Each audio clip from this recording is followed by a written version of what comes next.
The war in Ukraine started back in 2014, and since then the fact of the rape of Ukrainian women by soldiers of the Russian army have been recorded.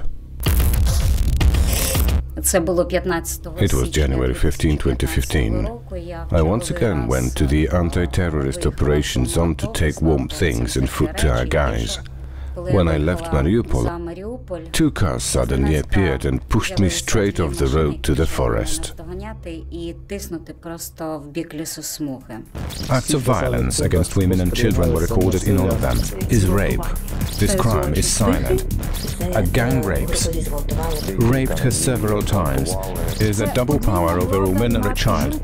Deep psychological trauma. This is a method of waging war. Do not have a statute of limitations.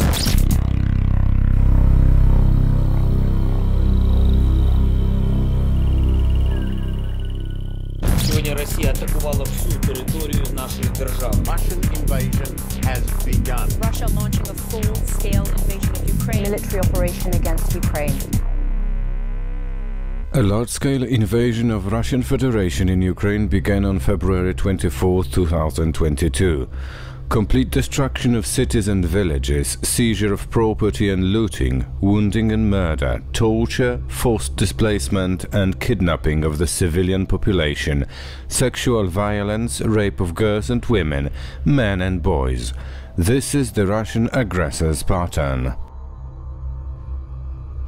According to the norms of international law, sexual violence in conflict is defined as a wide range of actions that include but are not limited to rape, threats and attempts of any forms of rape or threats and attempts of other sexual assaults, female genital mutilation, sexual slavery, sexual torture, forced prostitution, forced pregnancy, forced sterilization and forced abortion, forced nudity.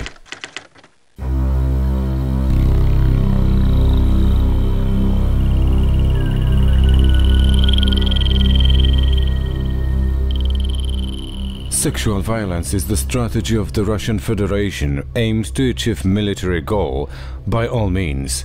It is an attempt to intimidate and humiliate civilian population aimed at destroying national identity and honor. This is a part of genocide against the Ukrainian people. It is a core intimidation of civilians because this crime is silent. It is even the cheapest because it does not require the use of bombs or other weapons, and it is a crime that is usually not talked about. A separate type of war crimes committed by the Russian occupiers, which has reached an unprecedented scale, is rape. Moreover, victims are not only women but also children, boys, men. Women are raped in the presence of children, and children in the presence of family and parents.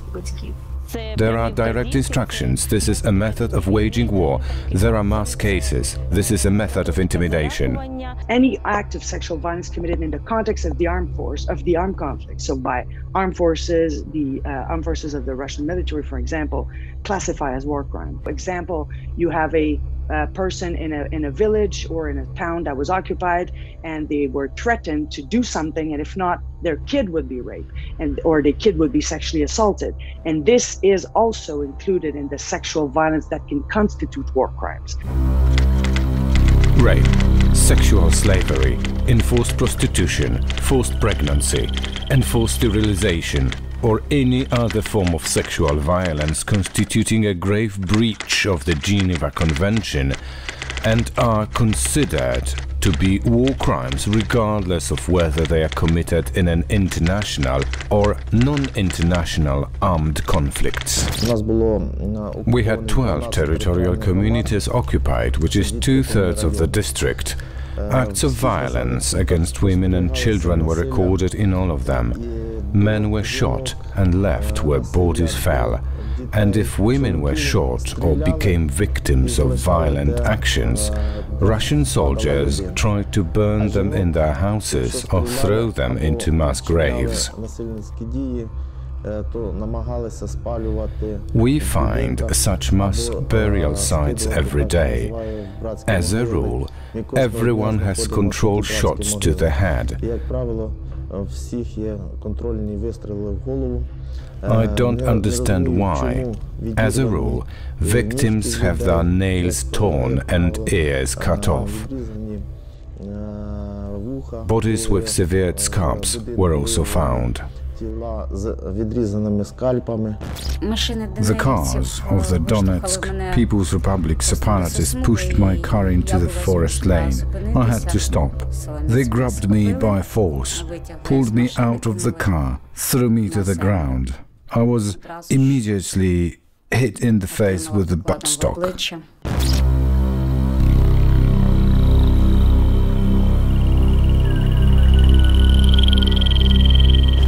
According to the international criminal and humanitarian law, conflict-related sexual violence qualifies not only as a war crime, but also as a crime against humanity and the act of genocide. It is now known that the acts of sexual violence by the army of the Russian Federation in Ukraine are a strategy. There are no typical victims of this crime. The victims are women and men of various ages as well as children. Many of the victims do not report these crimes in order not to experience re-traumatization and not to become the subjects of discussion.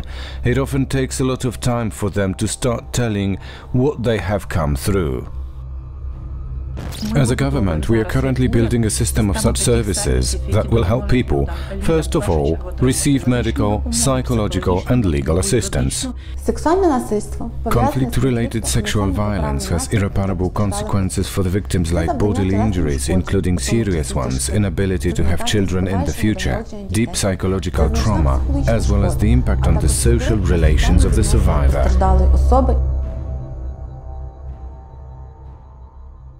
Already after 4 months of the war, such countries as Ukraine, Estonia, Latvia, Canada, Poland, Lithuania, the Czech Republic and Ireland recognize the actions of the Russian Federation in Ukraine as genocide. A special feature of genocide, which distinguishes it from other international crimes, is the intention to destroy, in whole or in part, any national, ethnic, racial or religious group.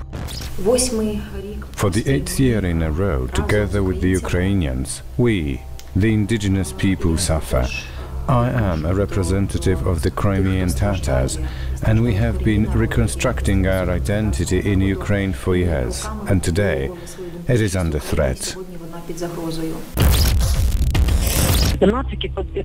These Nazis will grow up and will become like their parents. They all should be killed. Fuck them. You are so kind. I would inject them with drugs. If I were working, I would look them into the eyes and say, die, suffer. I would also cut their genitals off, cut out stars on their backs, and in general, I would cut off their ears and fingers every day, so that they would be in pain. These are children, Yulia.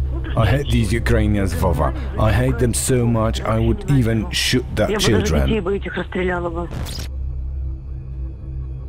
International law includes murder, torture, enslavement, extermination, imprisonment and sexual violence as crime against humanity. These crimes are exactly what the Russian Federation committed in Buch, Gostomel, Mariupol, Kherson and other cities of Ukraine. Eyewitnesses told us about the case when Russians found a uniform that a 65-year-old man bought to go to fishing before the invasion. So they made him strip every day for a whole week and run naked around the house for an hour. It is one of many testimonies that I remember, a story told by a woman who witnessed such crimes. Once Russian soldiers came into the basement where she was hiding with other women. The soldiers ordered to choose the one they would rape. Women of course talked among themselves, cried. But then, well, it's hard for me to imagine how you choose the one. And then the Russians found and captured 2 women whom they decided to rape. They were raped and one of them did not return. At that time, in the basement of the neighboring house, Russians raped a young girl who was 17 years old. The actual sexual violence by the occupiers is a double power over a woman or a child, a man or a boy. In addition to the fact that you are being raped, your settlement is also being raped. They knocked out all my teeth, broke my arm.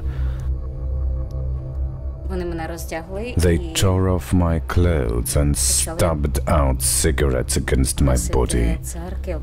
There were 8 of them in total. 6 were local separatists, and 2 other were Russians. It was clear from their pronunciation. People spend weeks, months, or even years in captivity. I spent 40 minutes. Those were the most terrifying 40 minutes of my life. Але це найстрашніші 40 хвилин в моєму житті.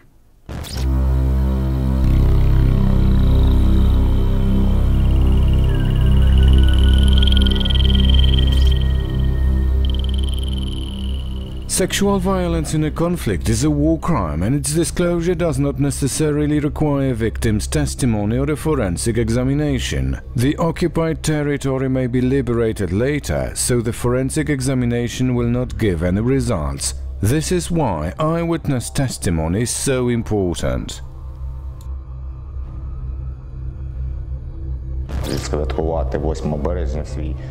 A family from Kiev came to celebrate March the 8th in their private house. A man, a woman and a 3-year-old child.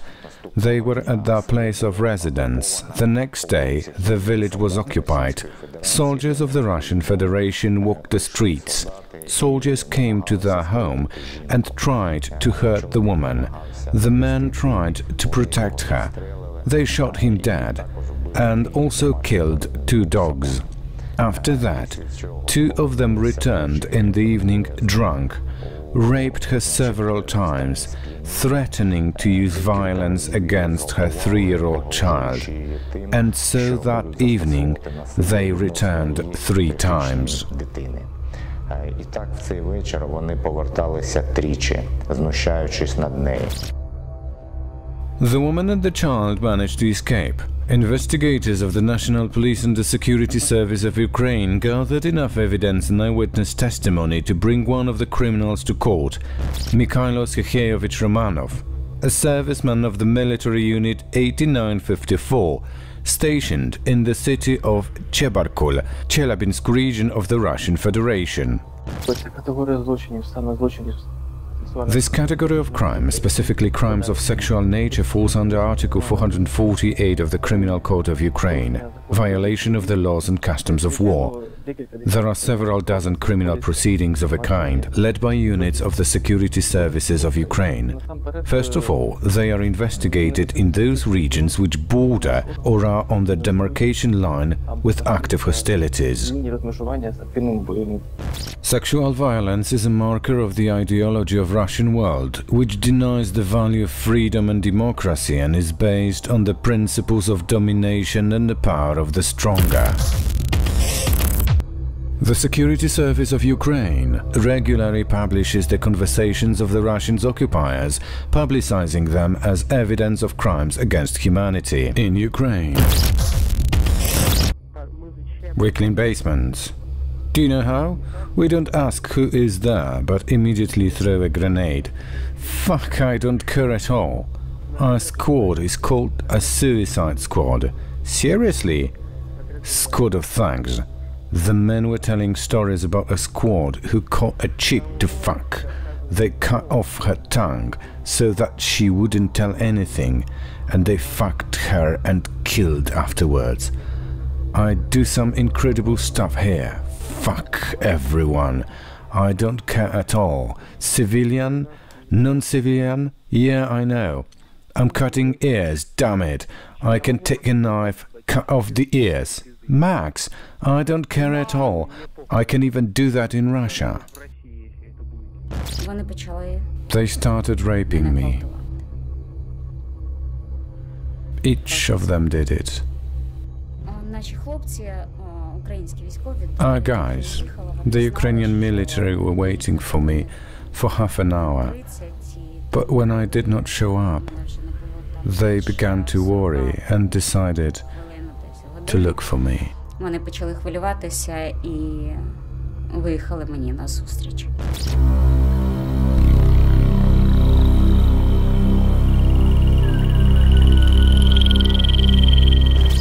Russian President Putin gave an honorary title for exemplary actions to the 64th Brigade, which committed war crimes during its stay in the city of Bucha. The decree of the President of the Russian Federation states that the honorary rank of Guards was awarded to the 64th Separate Motorized Rifle Brigade for massive heroism and bravery, resilience and courage shown by the personnel of the brigade in combat operations for the protection of the motherland and the state interests in the conditions of the armed conflicts. He simply puts an equal sign. Vladimir Putin equals a war criminal, because this is the order and encouragement of brutal illegal actions that are completely unrelated to the laws of any war. A Russian military man should remember several important things when he really wants to encroach on the rights and freedoms and therefore the lives of Ukrainian children, men and women.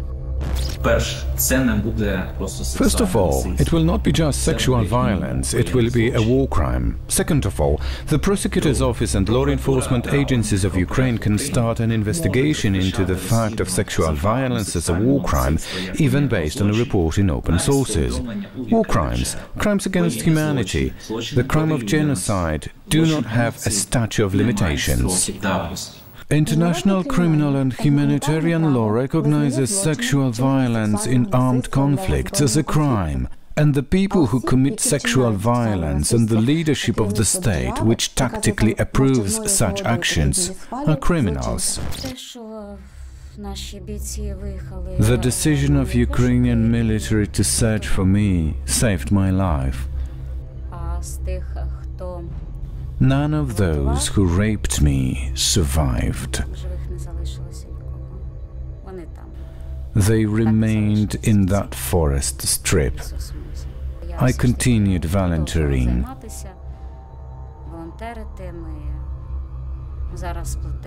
Now we are weaving nets and preparing food for fighters. My husband is on the front lines. The son works in a hospital. He went to Borodyanka to help criminal investigators. He says that he will never forget the horror he saw there.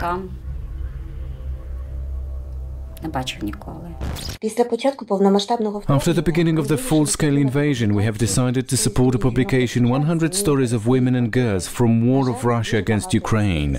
Unfortunately, a number of stories are testimonies of rape committed by occupiers. Most rapes are gang rapes. Moreover, they are performed by men of different age, from 18 to 60.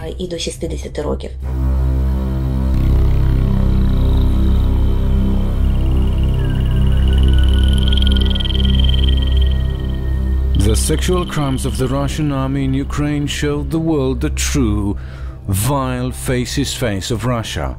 These crimes are horrifying. One does not want to believe in them, but this, unfortunately, is the real policy of Russia.